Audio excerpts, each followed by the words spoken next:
નમસ્કાર 9 વાગ્યાની તમામ મહત્વપૂર્ણ ખબરો સાથે હું છું હેતવી। વાત કરીએ મહત્વના સમાચારોને લઈને તો જે રીતે વિગતો સામે આવી રહી છે, સુરતથી રખડતા શ્વાને હાહાકાર મચાવ્યો છે। 11 વર્ષના બાળક પર 6 થી 7 શ્વાનોનો હુમલો કરતા લોકોમાં ફફડાટ ફેલાયો છે। બાળકના શરીર ઉપર ગંભીર ઈજાઓ પહોંચી છે। શાળાએ જતી વખતે શ્વાને બાળક પર હુમલો કર્યો હતો। બાળકને તાત્કાલિક ખાનગી હોસ્પિટલમાં ખસેડવામાં આવ્યું છે। ત્યાંથી વધુ સારવાર માટે નવી સિવિલ હોસ્પિટલ બાળકને લઈ જવામાં આવી રહ્યું છે।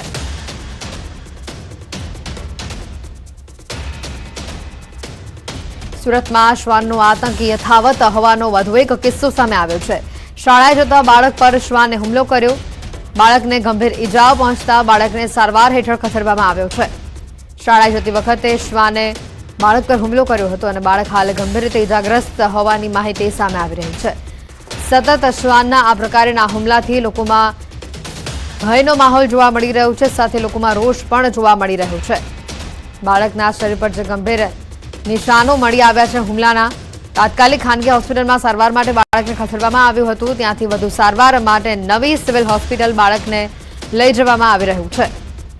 સુરતથી એક પછી એક સતત શ્વાનના હુમલાના જે કિસ્સાઓ સામે આવી રહ્યા છે, જેને લઈને લોકોમાં ભયનો માહોલ છે, લોકોમાં રોષનો માહોલ પણ જોવા મળી રહ્યો છે। વધતા શ્વાનોના હુમલા ક્યારે અટકશે, વધુ કોઈનો ભોગ લેવા તેની રાહ તંત્રમાં જોવાઈ રહી છે કે કેમ, તેને લઈને ઘણા સવાલો પણ ઊભા થઈ રહ્યા છે। ફરી એકવાર સુરતમાં શ્વાનનો આતંક સામે આવ્યો છે। 11 વર્ષના માસૂમ બાળક પર 7 જેટલા શ્વાનોએ હુમલો કર્યો છે।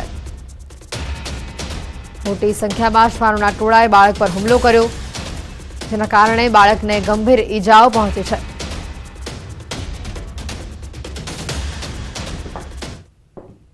આજ મુદ્દે વધુ વિગત મેળવીશું। સંવાદદાતા કીર્તેશ અમારી સાથે સીધા અહીંયા જોડાયા છે। કીર્તેશ પાસે જઈએ અને વધુ વિગત મેળવીએ।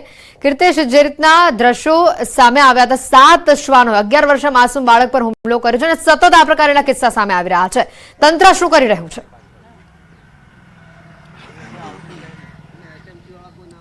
બિલકુલ એથી ફરી એક વખત સુરતમાં શ્વાનો દ્વારા હુમલો કરવામાં આવ્યો છે। દ્રશ્ય બતાવવા માંગીશ, જે શ્વાનોએ હુમલો કર્યો હતો, શ્વાન બિંદાસ બેઠા છે, રોડ પર બેઠેલા છે। હું એ જગ્યા બતાવવા માંગીશ કે આ દિવાલ છે, આ દિવાલની પાછળનો ભાગ છે કે જ્યાં ગ્રાઉન્ડ છે, બાજુમાં વિકલાંગ બાળકોની શાળા છે। આ ગ્રાઉન્ડની અંદર છોકરો સવારના સમયે પતંગ ચગાવતો હતો। આ વિસ્તારમાં 25 કરતાં વધારે શ્વાન છે, ત્યારે 5 થી 7 શ્વાન છે શ્વાનો દ્વારા હુમલો કરવામાં આવ્યો હતો। બાળકના શરીરે અલગ અલગ જગ્યા પર બચકા ભરવામાં આવ્યા છે। બાળકને ગંભીર અવસ્થામાં ખસેડવામાં આવ્યો છે। આ વિસ્તારમાં સૌથી વધારે નોનવેજની લારી છે। સૌથી પહેલા એક વ્યક્તિ સાથે આપણે વાત કરીશું કે જે સમગ્ર ઘટના જોનાર છે અને ઘટના જોયા બાદ બાળકનો બચાવ આ વ્યક્તિને લઈને થયેલો। મોટાભાઈ, આપનું નામ? કિશોરભાઈ। શું ઘટના જોઈ હતી, કેવી રીતે દોડ્યા બાળકને બચાવ્યું? પણ વોક કરતો હતો તો મારી વાઈફે કીધું કે કોઈ છોકરું રડે છે, તો હું જોવા ગયો તો 15 કૂતરા પીખી નાખતા હતા। તો હું દોડ્યો દંડો લઈને, દોડ્યોને ભાગ્યા, માર્યા બધા, ને એના માથાને આ બધું કાઢી નાખ્યું છે, ચામડો માથાનું। જો તમે ના ગયા હોત તો કદાચ શું તો છોકરુંની વચ્ચે એને એ કરી લાગ। આ વિસ્તારમાં શ્વાનોનો આટલો બધો આતંક છે, ફરિયાદ કરવામાં આવે છે ખરી? અને શાના માટે આટલા બધા શ્વાન અહીંયા છે? હવે નોનવેજ વાળી લારી છે એટલે આપણે બધા ભેગા થાય કૂતરા ને અહીંયા જ પડી રહી છે। બિલકુલ, હું દ્રશ્ય બતાવવા માંગીશ કે તમે જોઈ શકો છો, અહીંયા 25 કરતાં વધારે શ્વાન છે। જે વ્યક્તિએ બાળકને બચાવ્યું છે, વ્યક્તિનું સીધું કેવું છે કે 15 કરતાં વધુ શ્વાન, અમે તો કદાચ 7 કહેતા હતા, પણ જે વ્યક્તિએ બચાવ કર્યો છે તેને કીધું 15 કરતાં વધુ શ્વાનોએ હુમલો કર્યો છે। આ ભાઈ લાકડી લઈને દોડ્યા છે, જેને લઈને બાળકનો બચાવ થયો છે। અન્ય લોકો પણ છે કે જે ઘટના સમયે દોડીને આવેલા, તેમની સાથે પણ વાત કરીશું। એક ભાઈ છે, શું નામ છે આપનું? ચીનુભાઈ, શું જોયું તમે અને કેવી? કૂતરા 15-20 કૂતરા બધા છોકરાને અંદર ફાડતા હતા। અમે દોડીને ગયા તો જોયું તો છોકરું ત્યાં એકદમ એ હતું, 5 મિનિટ માટે નહીં જાય તો છોકરું બચવાનો કોઈ ચાન્સ નહોતો। કેટલો આતંક છે અહીંયા શ્વાનો? કૂતરાનો બહુ આતંક છે અહીંયા ગાડી। કૂતરા તમારે અહીંયા ગાડી જોયો તો 25-30 કૂતરા રસ્તા પર ફરતા રહે છે ડેલી। કેમ અહીંયા બધા આટલા બધા શ્વાન દેખાય છે? આ લારીઓ માટે, ચિકનની લારીઓ છે એના માટે બધા।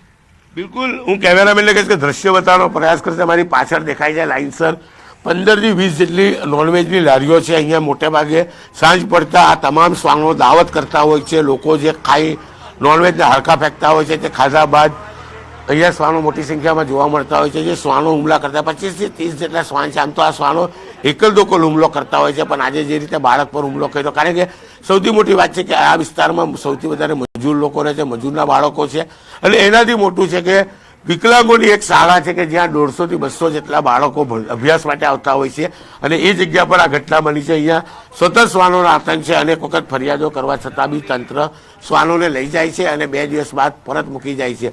સૌથી મહત્વની વાત છે કે સુરતનું ઉમરા ગામ કે આ જગ્યા પર જો કદાચ સર્વે કરવામાં આવે તો માત્ર ઉમરા ગામમાં 150 થી 200 શ્વાન જોવા મળશે. કારણ કે આ તો ગલીની અંદરની નોનવેજની લારી છે. મેઇન રોડ ઉપર પણ અસંખ્ય નોનવેજની લારીઓ અહીંયા મૂકવામાં આવે છે. એટલે 200 કરતાં ઓછા શ્વાન આ વિસ્તારમાં નથી. અને જે પ્રકારે શ્વાને 11 વર્ષના બાળક પર હુમલો કર્યો છે, શરીરના અલગ અલગ ભાગો પર 5 થી 7 જેટલા બચકા બૈરા છે, તમામ જગ્યા પર માંસના લોચા કાઢી નાખ્યા છે. સૌથી મહત્વની વાત છે બાળકનો આ બાદ બચાવ થયો છે. પણ અહીંયા ઘટના બાદ નાના બાળકોના જે ઘર પરિવારમાં બાળકો છે, પરિવારમાં કહી શકાય છે ભયનો માહોલ જોવા મળી રહ્યો છે. કીર્તેશ, આભાર માહિતી બદલ. તો જે આ દ્રશ્યો સામે આવ્યા છે, 15 કરતાં વધુ શ્વાને બાળક પર હુમલો કર્યો હોવાનું ત્યાંના જે લોકો છે, આસપાસ લોકો જે બાળકને બચાવ્યું છે તે લોકોનું કહેવું છે. વારંવાર શ્વાનના આતંકથી લોકોમાં ભય અને રોષનો માહોલ છે.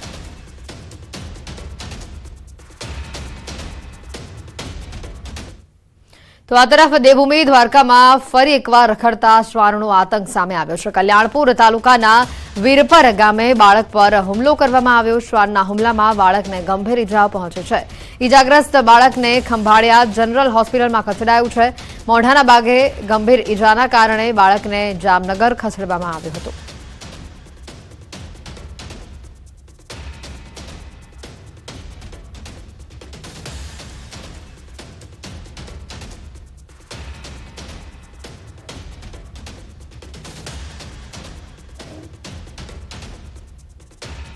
ભાવનગરના શિહોર પંથકમાં દિન દહાડે દીપડો દેખાતા રાહદારીઓમાં ફફડાટ ફેલાયો છે. ધુબકાથી શિહોર તરફના માર્ગમાં બપોરના સમયે દીપડો દેખાયો હતો. ભાવનગર જિલ્લાના ગ્રામ્ય પંથકમાં સમયાંતરે દીપડો કે સિંહ દેખાતા હોય છે. ગત સપ્તાહે શિહોર તાલુકાના આંબલાથી અનીડા જવાના માર્ગ ઉપર સિંહ પરિવાર જોવા મળ્યો હતો. પછી શિહોરના પાદરમાં દીપડાએ દેખા દીધા હતા અને આ વિસ્તારમાં ફફડાટ વ્યાપ્યો છે. સામાન્ય રીતે દીપડો ઝાડીમાં છુપાઈને હુમલો કરે છે. વન વિભાગ પણ તેને લઈને એક્શનમાં આવ્યું છે. આ વિસ્તારમાં આંટાફેરા મારતા હિંસક પ્રાણીઓ, પશુઓ પર નજર રાખવામાં આવી રહી છે.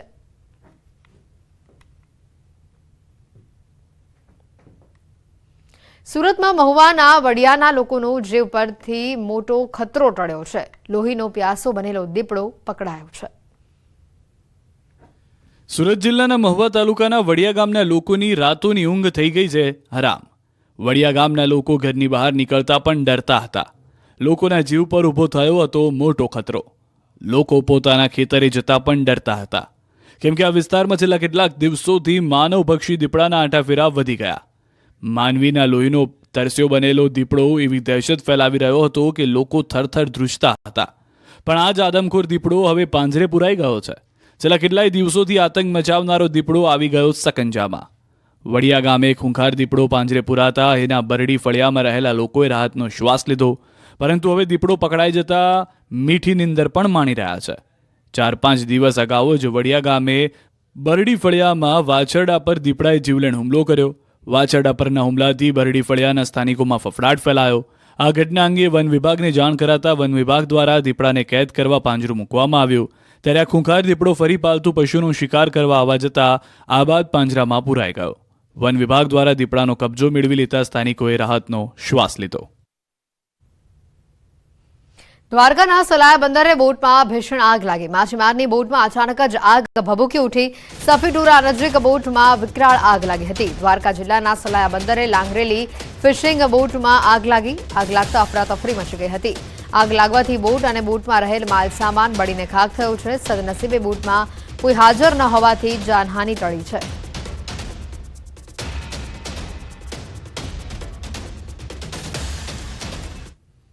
સંસદમાં ઘૂસેલા અજાણ્યા શખ્સો અંગે તપાસનો ધમધમાટ શરૂ કરવામાં આવ્યો છે. દિલ્હીમાં ચાલુ સંસદમાં ઘૂસેલા આરોપી અંગે મોટો ખુલાસો થયો છે. ચાલુ સંસદમાં કૂદેલા આરોપીઓ ગુરુગ્રામમાં રોકાયા હતા. સેક્ટર 7ની હાઉસિંગ બોર્ડ કોલોનીમાં આરોપી રોકાયા હતા. 4 આરોપીઓ વિકી શર્માના મિત્ર હોવાનો ખુલાસો કરાયો છે. પોલીસે વિકી સહિત તેની પત્નીને ઝડપીને કાર્યવાહી હાથ ધરી છે.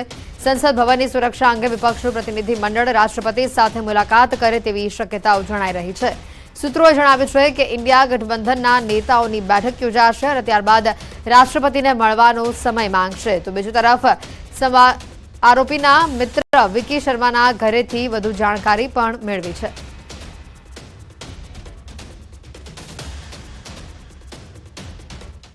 संसद भवन में आज जिस तरह से दो युवक घुसे और उसके बाद उन्होंने जिस तरह से स्मोक क्रैकर्स का इस्तेमाल किया, वो अपने आप में संसद की सुरक्षा में एक बड़ी सेंधमारी थी। आज से कई साल पहले 2001 में भी आज ही के दिन संसद भवन पर हमला हुआ था और उस लिहाज से भी अगर देखा जाए तो आज उसकी बरसी थी और आज ही के दिन एक बार फिर से संसद भवन की सुरक्षा में एक बड़ी चूक हुई और इस चूक की जो पटकथा है वो गुरुग्राम के इसी मकान में लिखी गई थी। दिल्ली पुलिस के सूत्रों की अगर माने तो गुरुग्राम के 7 एक्सटेंशन के इस मकान में जो विक्की नाम का जो एक व्यक्ति था वो यहाँ रहता था अपने परिवार के साथ और आरोप है कि इसी के घर पर वो सभी जो हमलावर है एक तरह से जिन लोगों ने प्रोटेस्ट किया संसद भवन के अंदर और बाहर, वो सभी लोग इसी मकान के अंदर रुके थे और यहीं से वो दिल्ली गए थे। तो आरोप यही है कि वो सब लोग यहाँ पर विक्की जो एक युवक है उसके घर पर रुके थे। कई सालों से वो गुरुग्राम के इसी मकान में रहता था और जब इन लोगों को दिल्ली पुलिस ने गिरफ्तार किया तो उसके बाद जो पूछताछ हुई, उसी पूछताछ के बाद दिल्ली पुलिस ने इस घर के अंदर रहने वाले विक्की और उसकी पत्नी दोनों को ही हिरासत में दिल्ली पुलिस ने ले लिया है। उनको यहां से लेकर के जा चुकी है। फिलहाल गुरुग्राम पुलिस की जो क्राइम ब्रांच है वो अंदर मौजूद है और इस घर के अंदर फिलहाल बताया जा रहा है कि विक्की की जो बेटी है वही अकेली मौजूद है, जिससे कि अब गुरुग्राम पुलिस के अधिकारी बातचीत कर रहे हैं। क्राइम ब्रांच के लोग यहाँ पहुंचे हुए हैं। बताया ये जा रहा है कि सभी जो लोग हैं वो यहीं मौजूद थे। ये भी कहा गया है कि यहाँ पर वो 6 लोग आए थे करीब, जो कि और उसके बाद वो लोग 6 के 6 लोग यहाँ से गए थे, जिन्होंने संसद भवन के अंदर ना सिर्फ अंदर घुसे बल्कि बाहर भी 2 लोगों ने एक तरह से स्मोक जो क्रैकर्स है उनका इस्तेमाल किया था। तो ये अपने आप में एक बड़ी चूक आज संसद भवन के अंदर हुई थी, जिसके ऊपर अब कहा यही जा रहा है कि सारी पटकथा गुरुग्राम के इसी मकान में लिखी गई थी और इस मकान का जो मालिक है विक्की, उसको और उसकी पत्नी को फिलहाल दिल्ली पुलिस ने हिरासत में ले लिया है। धर्मवीर शर्मा, न्यूज 18, गुरुग्राम। આમ આદમી પાર્ટીના ધારાસભ્ય શ્વેતર વસાવા પોલીસ સમક્ષ હાજર થશે. મોટા સમાચાર આવી રહ્યા છે. નર્મદા ડેડિયાપાડાના વનકર્મીને માર માર્યા બાદ તેઓ ફરાર થયા હતા. 1 મહિના બાદ શ્વેતર વસાવા પોલીસ સ્ટેશને હાજર થશે. 10 વાગે ધારાસભ્ય ડેડિયાપાડા પોલીસ સ્ટેશનમાં હાજર થશે. શ્વેતર વસાવાના આગોતરા જામીન હાઈકોર્ટે ફગાવ્યા હતા. આજે 1 મહિના બાદ આમ આદમી પાર્ટીના ધારાસભ્ય શ્વેતર વસાવા ડેડિયાપાડા પોલીસ સ્ટેશન ખાતે હાજર થશે. મહત્વના સમાચાર આવી રહ્યા છે. ફોન લાઈન ઉપર સંવાદદાતા દીપક અહીંયા જોડાયા છે. દીપક, વધુ માહિતી શું સામે આવી રહી છે? કરીએ તો ખાસ કરીને જે 3 નવેમ્બર 2023 રોજ જે જંગલ જમીન ખેડવા બાબતે વનકર્મી સાથે ઝપાઝપી થઈ હતી ને બોલાચાલી થઈ હતી, જે બાબતે ધારાસભ્ય ચૈતર વસાવા આપના જે ડેડિયાપાડાના છે જેઓએ વનકર્મી પર મારામારીના જે મારામારી કરી હતી, જે બાબતે વનકર્મીએ પોલીસ ફરિયાદ કરી હતી. પોલીસ ફરિયાદ કર્યા બાદ 4મી તારીખ એટલે કે 4 નવેમ્બરથી જ જે ધારાસભ્ય ચૈતર વસાવા છે જે પોલીસ ફરિયાદ કર્યા બાદ ભૂગર્ભમાં ઉતરી ગયા છે. આજે 1 મહિના બાદ જેઓ ડેડિયાપાડા પોલીસ સ્ટેશને હાજર થવા જઈ રહ્યા છે. એટલે કહી શકાય કે જે નર્મદા જિલ્લાના જે ડેડિયાપાડાના આપના ધારાસભ્ય છે એ છેલ્લા 1 મહિનાથી ભૂગર્ભમાં હતા અને જેની પોલીસ પણ શોધખોળ કરી રહી હતી. ત્યારે જે આજે જેઓ 10 વાગ્યાના અરસામાં જ જે ડેડિયાપાડા પોલીસ સ્ટેશને હાજર થઈ રહ્યા છે, જેને લઈ પોલીસ પણ મોટી સંખ્યામાં ખડકી દેવામાં આવી છે અને આગળ શું કાર્યવાહી કરવામાં આવશે તે પણ હવે પોલીસ નક્કી કરશે, કારણ કે સીધા કોર્ટમાં લઈ જવામાં આવશે. અગાઉ પણ એમને જે આગોતરા જામીન માટે હાઈકોર્ટમાં પણ અરજી કરી હતી, તે હાઈકોર્ટમાં પણ આગોતરા જામીન નામંજૂર કરવામાં આવ્યા હતા. હવે શું થાય છે એ જોવાનું રહ્યું. જી બિલકુલ દીપક, તેઓની સાથે સમર્થકો હાજર રહે તેવી શક્યતા જણાઈ રહી છે કે જેઓ ડેડિયાપાડા ખાતે આવી ચુક્યા છે અને વાત કરીએ તો એમના સાથે જેમના સમર્થકો છે એટલે કે જે ગોપાલ ઇટાલિયા પણ 2 દિવસ પહેલા જ ડેડિયાપાડા ખાતે હતા, એટલે આજે પણ હોઈ શકે, એટલે એમના સમર્થકો સાથે જેઓ ડેડિયાપાડા પોલીસ સ્ટેશનમાં હાજર થઈ શકે છે. જી દીપક, આભાર માહિતી બદલ.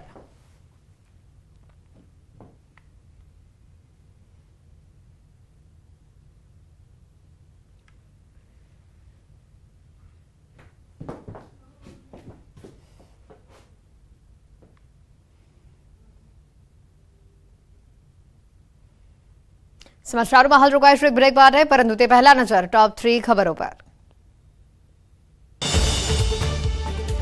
રાજ્યમાં હજી ઘટશે ઠંડીનું જોર. હવામાન વિભાગની આગાહી. કહ્યું પવનની દિશા બદલાતા થઈ શકે છે તાપમાનમાં વધારો.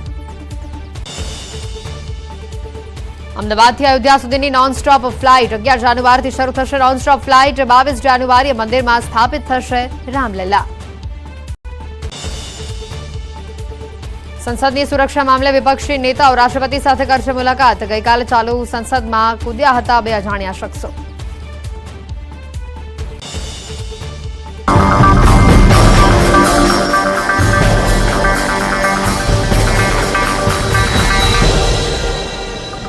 દર્શકો માટે સ્પેશિયલ ક્રાઇમ બ્રાન્ચે સ્પ્લેન્ડર સાથે એક શખ્સની ધરપકડ કરી હતી. બાદમાં પોલીસને શંકા જતા ગુજકોપમાં બાઇકના નંબર નાખી સર્ચ કરતા ચોરીનું નીકળ્યું હતું. બાદમાં આરોપીની કડક પૂછપરછ કરતા તેણે 15 બાઇકની ચોરી કર્યાનું ખુલ્યું છે. બાઇક ચોર ઘનશ્યામ સોલંકીએ ખુલાસો કર્યો કે છેલ્લા 6 મહિના દરમિયાન વડોદરા શહેરના સુસેન 4 રસ્તાની આસપાસથી માજલપુરમાં આવેલી જુદી જુદી જગ્યાએથી લાલબાગ રોડ કાશી વિશ્વનાથ મહાદેવ મંદિર પાછળ આવેલા એપાર્ટમેન્ટમાંથી મળી 15 જેટલી સ્પ્લેન્ડરની ચોરી કરી હતી. આ શખ્સ વડોદરા બહાર નોકરી કરતો હતો. પાર્ક કરેલા બાઇકોને ટાર્ગેટ કરી પોતાના આર્થિક ફાયદા માટે ડુપ્લિકેટ ચાવી વડે પાર્ક કરેલી બાઇકનું લોક ખોલી ચોરી કરી લેતો અને પોતે જૂના વાહન લે વેચનો ધંધો કરતો હોવાનું જણાવી નાગરિકોને આ ચોરી કરેલ વાહનોને વેચી મારતો. સુરતમાં ચોરીનો અનોખો કિસ્સો સામે આવ્યો અને આ કિસ્સાએ શહેરમાં ચર્ચા જગાવી. બાઇકને ચોરી કર્યા બાદ ચોરનું હૃદય પરિવર્તિત થયું. ચોરીના 4 દિવસ બાદ ચોર પરત ગાડી મૂકી ગયો. ચોરી કર્યા અને ચોરી બાદ બાઇક મૂકી જવાના સીસીટીવી ફૂટેજ પણ સામે આવ્યા. ચોરી થતા બાઇક માલિકે સોશિયલ મીડિયામાં પોસ્ટ કરી હતી. ચોરને સંબોધીને લખ્યું કે બાઇક ચોરી ગયા છો તો આરસી બુક અને ચાવી પણ લઈ જજો. પોસ્ટ સોશિયલ મીડિયામાં વાયરલ થતા ચોર બાઇક જ પરત મૂકી ગયો. રાજકોટમાં અસામાજિક તત્વો બેફામ બનતા વધુ એક મારામારીની ઘટના સામે આવી. મવડી ચોક નજીક બાપા સીતારામ ચોકમાં જાહેરમાં મારામારીના દ્રશ્યો સર્જાયા. ખુલ્લેઆમ લાકડી જેવા હથિયારો સાથે મારામારી કરતા શખ્સો દ્રશ્યોમાં નજરે પડ્યા. રાજકોટ શહેરમાં છેલ્લા 4 દિવસમાં મારામારીની 5મી ઘટના બની. પોલીસના કોઈ પણ જાતના ડર વિના લાકડીઓ સહિતના હથિયારો સાથે જાહેરમાં ધીંગાણું ફેલાયું. જાહેરમાં જ મારામારીની ઘટનાને લઈને સ્થાનિકોમાં ભય ફેલાયો તો પોલીસ સામે પણ સવાલ ઉઠ્યા. રાજકોટમાં વધુ એક મારામારીનો વિડીયો સામે આવ્યો. યુનિવર્સિટી રોડ પાસે 2 જૂથ વચ્ચે મારામારીનો વિડીયો વાયરલ થયો. સરિતા વિહાર પાસે રાત્રિના સમયે 2 જૂથ વચ્ચે મારામારી થઈ હતી. સુરતમાં મહુવાના વડિયા ગામે ખૂંખાર દીપડો પાંજરે પુરાયો. બરડી ફળિયામાં થોડા દિવસ અગાઉ વાછરડાનું કર્યું હતું મારણ. વન વિભાગે દીપડાને કેદ કરવા શિકાર સાથે પાંજરું ગોઠવ્યું હતું, જેમાં દીપડો પાંજરે પુરાતા ગ્રામજનોએ રાહતનો શ્વાસ લીધો. રાજપીપળામાં મુખ્ય માર્ગો સહિત તમામ વિસ્તારમાં સ્ટ્રીટ લાઇટો બંધ હતી. ન્યૂઝ 18ના અહેવાલ બાદ તંત્ર હરકતમાં આવ્યું. પાલિકાએ 5,30,000નું બિલ ભરતા 2 દિવસ બાદ લાઇટો ચાલુ થઈ.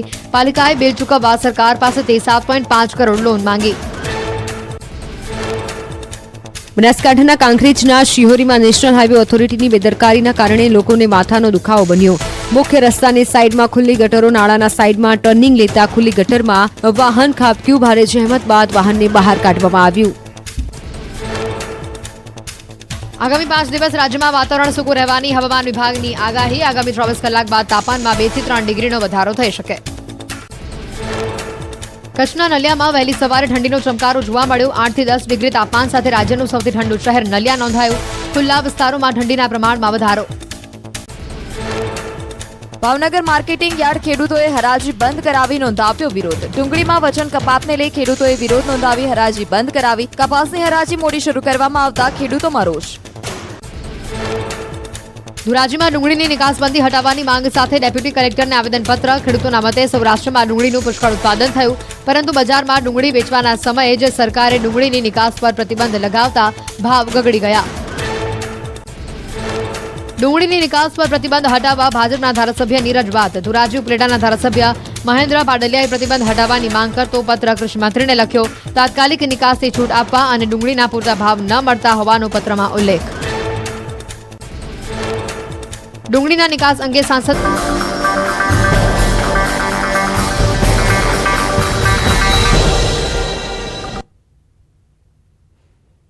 બ્રેક બાદ બુલેટિનમાં આપનું સ્વાગત છે. સમાચારોમાં આગળ વાત કરીએ તો અયોધ્યામાં રામ મંદિર તૈયાર થવાની હવે આણી પર છે, ત્યારે રામ ભક્તો માટે મહત્વના સમાચાર સામે આવી રહ્યા છે. અમદાવાદથી અયોધ્યા વચ્ચે નોનસ્ટોપ ફ્લાઇટ ઉડાન ભરશે.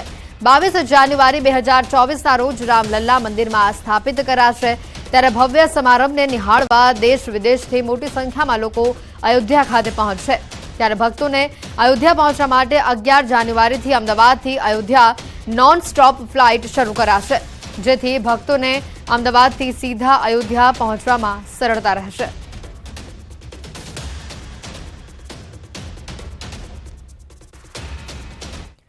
મહેસાણા જિલ્લા પંચાયત ખાતે આવેલી માર્ગ અને મકાન વિભાગના કાર્યપાલક ઇજનેરની કચેરી સીલ કરાઈ છે.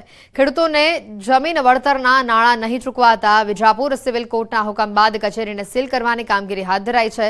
વર્ષ 2008માં 9 ખેડૂતોની જમીનનું સંપાદન કરાયું હતું. વિજાપુરના જંત્રાલ રાધુપુરાના એપ્રોચ રોડ માટે જમીન સંપાદન થઈ હતી. કુલ 9 ખેડૂતોમાંથી 3 ખેડૂતોને વળતર ન મળતા કોર્ટમાં મુદ્દો પહોંચ્યો હતો. વર્ષ 2011માં કેસ થતા વર્ષ 2019માં કોર્ટે ચુકાદો આપ્યો હતો. વર્ષ 2019થી અત્યાર સુધી એક પણ રૂપિયો વળતર ન ચૂકવાતા કોર્ટમાં સ્પેશિયલ દરખાસ્ત કરવામાં આવી હતી. ખેડૂતોની દરખાસ્તના પગલે કોર્ટે દ્વારા જે કચેરી છે તેને સીલ કરવામાં આવી હતી. તેનો હુકમ કરવામાં આવ્યો હતો. બેલીફ ખેડૂતોના વકીલ અને ખેડૂતોની હાજરીમાં કચેરીને સીલ કરાઈ છે. અધિકારીઓએ 15 દિવસમાં વળતર ચૂકવણીની બાંહેધરી આપી છે.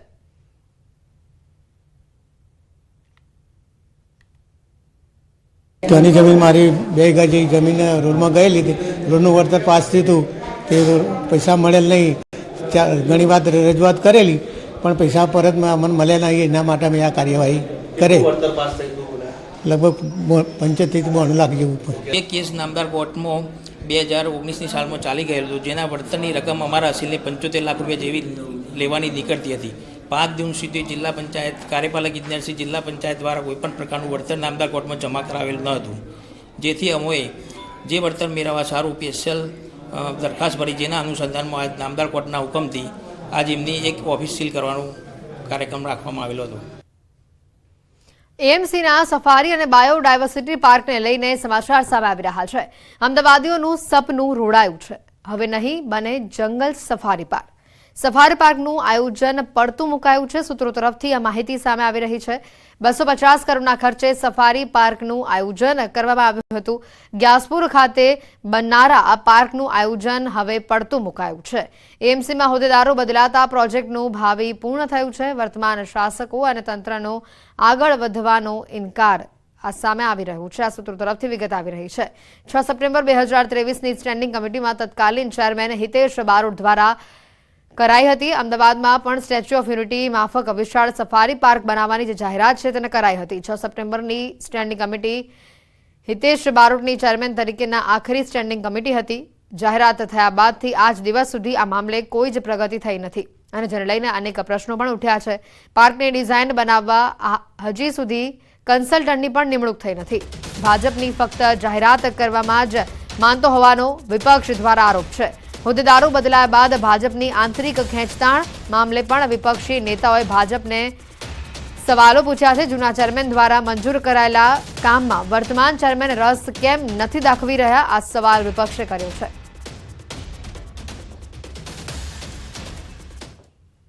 कहीं ना कहीं कांग्रेस पार्टी का ये मानना है कि अहमदाबाद म्युनिसिपल कॉरपोरेशन में भारतीय जनता पार्टी में आपस में तालमेल नहीं है.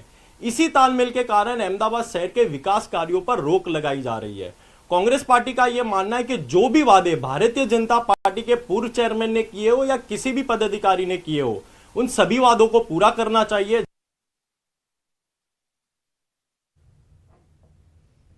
ખેડૂતો ફરી એકવાર માવઠા માટે તૈયાર થઈ જશો. ફરી આવી શકે છે આફત. ગુજરાતમાં હજુ તો માંડ માંડ ઠંડી જામી છે, ત્યારે ખેડૂતોને થીજી નાખે તેવી આગાહી હવામાન વિભાગે કરી છે. ઠંડીની કાતિલ આગાહી પહેલા ગુજરાતમાં ફરી એકવાર માવઠું ત્રાટકી શકે છે. હવામાન વિભાગે ચિંતાજનક આગાહી કરી છે.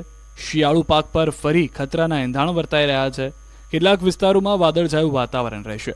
અરબી સમુદ્રમાં સિસ્ટમ સક્રિય હોવાનું હવામાન વિભાગે જણાવ્યું. થોડા દિવસ પહેલા થયેલા માવઠા બાદ ખેડૂતોના શિયાળુ પાકનો કચ્છર ઘાણ વળી ગયો હતો. આ દરમિયાન જ હવામાન વિભાગે એક ચિંતાજનક આગાહી કરી. હવામાન વિભાગે જણાવ્યું કે અરબી સમુદ્રમાં એક સિસ્ટમ સક્રિય થઈ છે, જો કે તેની કોઈ અસર ગુજરાત કે તેની આસપાસના વિસ્તારોમાં થવાની શક્યતા નથી.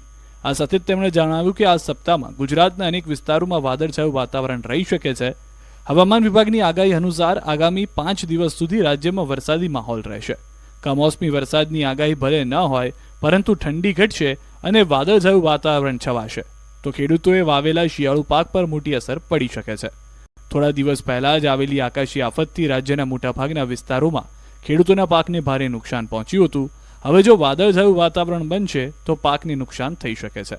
આ તરફ હવામાન નિષ્ણાત અંબાલાલ પટેલે પણ આગાહી કરી છે કે વાદળો આવશે તો ઠંડીનું પ્રમાણ ઘટશે. બુલેટિનના અંતમાં નજર ટોપ 3 ખબરો પર. રાજ્યમાં હજી ઘટશે ઠંડીનું જોર. હવામાન વિભાગની આગાહી. કહ્યું પવનની દિશા બદલાતા થઈ શકે છે તાપમાનમાં વધારો. અમદાવાદથી અયોધ્યા સુધીની નોનસ્ટોપ ફ્લાઇટ 11 જાન્યુઆરીથી શરૂ થશે. નોનસ્ટોપ ફ્લાઇટ 22 જાન્યુઆરીએ મંદિરમાં સ્થાપિત થશે રામલલ્લા. સંસદની સુરક્ષા મામલે વિપક્ષી નેતાઓ રાષ્ટ્રપતિ સાથે કરશે મુલાકાત. ગઈકાલે ચાલુ સંસદમાં કૂદ્યા હતા બે અજાણ્યા શખ્સો.